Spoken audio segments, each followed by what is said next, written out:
Welcome to Oz Nomad Destinations. Follow us as we caravan our way around Australia.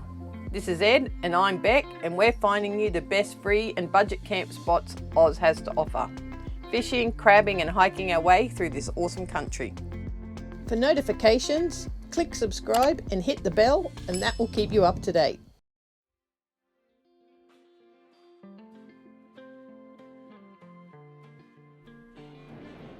How the heck is this grain storage facility?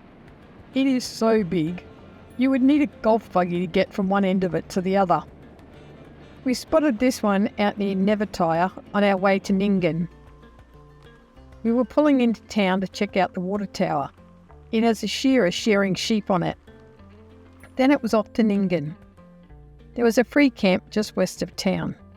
It's a sealed road to the front gate of the campgrounds. It's called Nyngan Weir Bogan River, and the grounds are at the end of Ski Lane. There was one flushing stainless steel toilet, which is quite the experience at 3 degrees in the morning.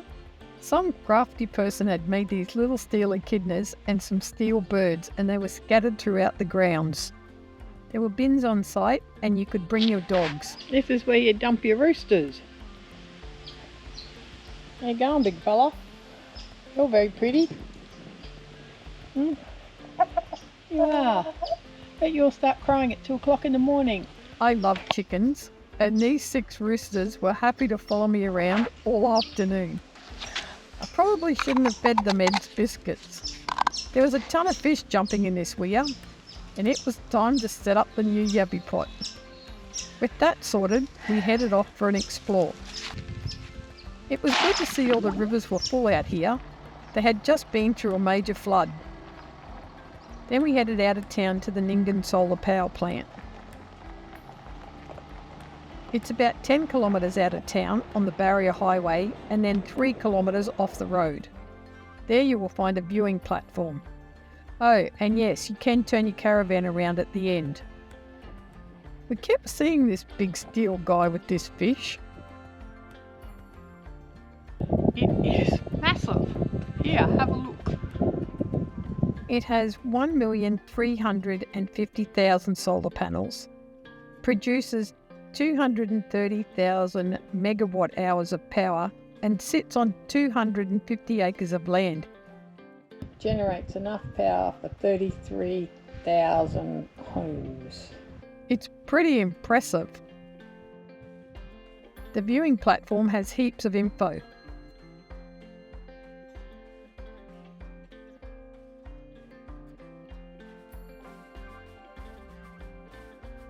Then we headed back into town. We found this old dray and coach in the park in town. It turns out this is the town bogan. It's the big bogan from Nyngan with his dog Rusty. There is also a helicopter sitting on a pole, and the most beautiful old railway station. Man, there are some beautiful buildings out here.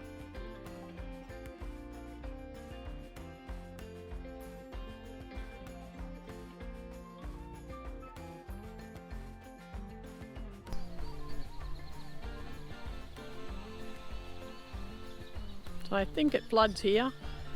That's the level for 1990. 5.23 metres. Holy heck, the whole town would have been under.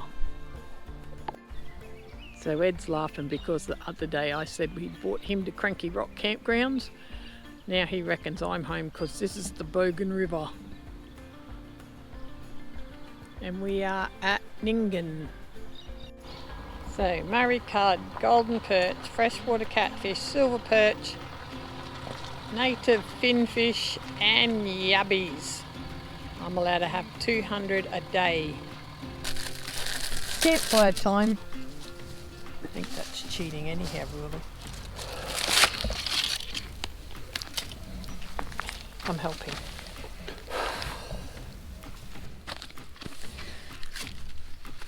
Need a blower. I wasn't so lazy, I'd go and get matches. Do you want me to get them?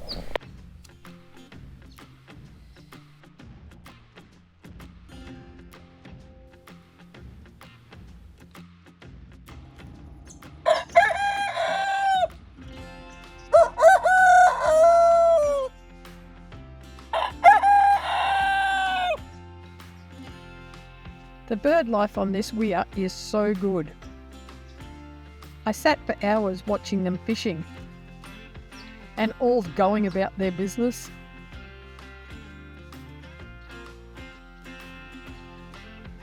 This heron was a crazy little dude. Looked like he was going to land on the water and then changed his mind.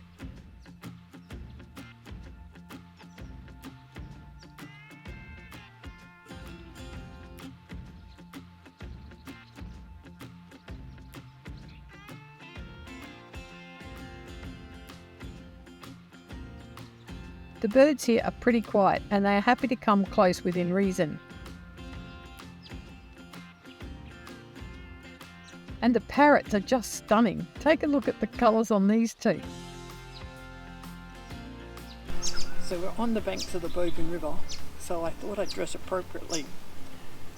Boots, flanny, beanie. Drew the line at the tracksuit pants, sorry.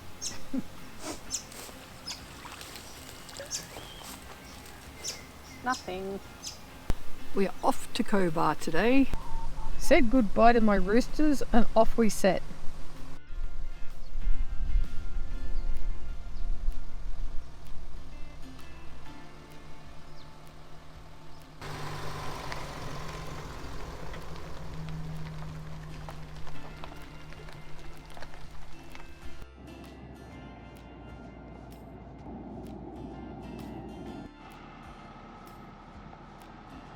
We made it to Cobar.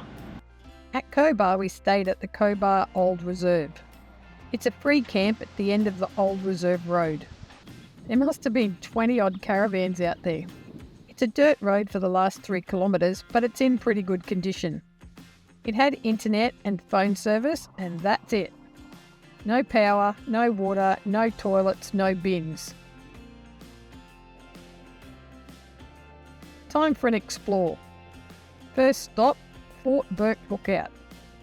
It must have been blowing 40 knots and it felt like 1 degree. It was flippin' freezing. It has a great platform overlooking the mine and lots of great info.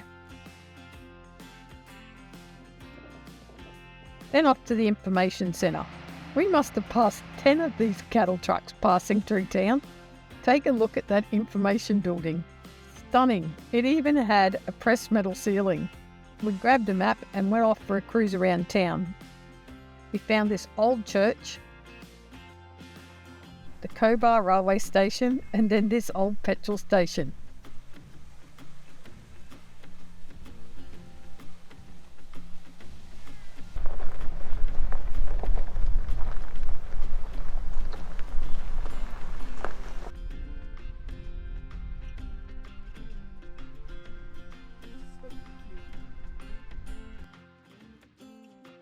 How is the size of this pub?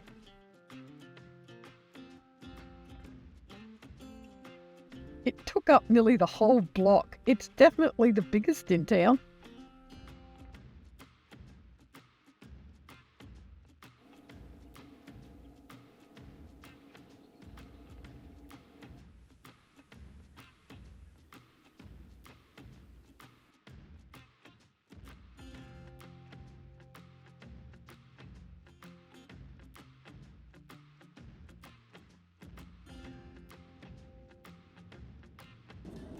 We're up to Wilcannia.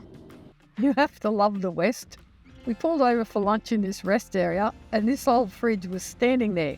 Someone had turned it into a book swap.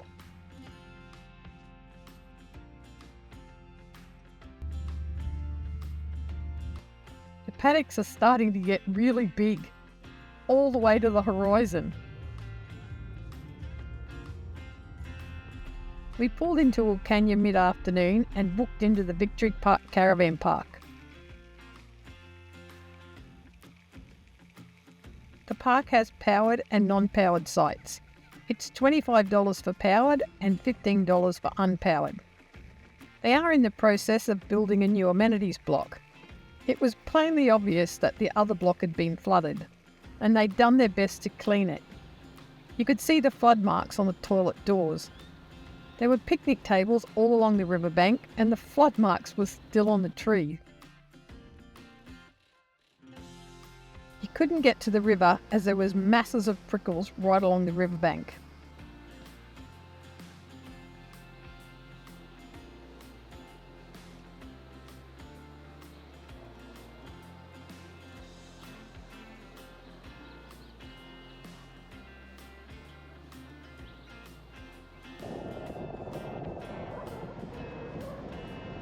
We went for a whip around town.